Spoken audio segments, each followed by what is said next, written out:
বগাবানী ট্ৰেলৰ খুন্দাত গুৰুতৰভাৱে আহত এজন।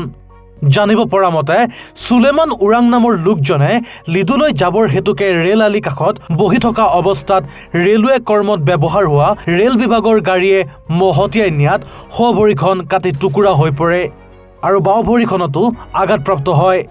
আহত ব্যক্তিজনৰ ঘৰ তিনিচুকীয়াৰ মাকুমত বুলি জানিব পৰা গৈছে। ততাতৈয়াকৈ লোকজনক ডিগবৈ অসামৰিক চিকিৎসালয়ত প্ৰাথমিক চিকিৎসা প্ৰদান কৰে আৰু উন্নত চিকিৎসাৰ বাবে ডিব্ৰুগড় অসামৰিক চিকিৎসালয়লৈ প্ৰেৰণ কৰে।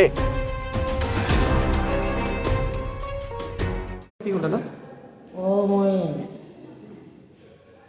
এই ট্ৰেইনত মানে গৈছিলোঁ, ইঞ্জিনটো আহিলে মই মানে উঠিব নোৱাৰিলোঁ। আপোনাৰ নামটো? সুলেমান ওৰাং।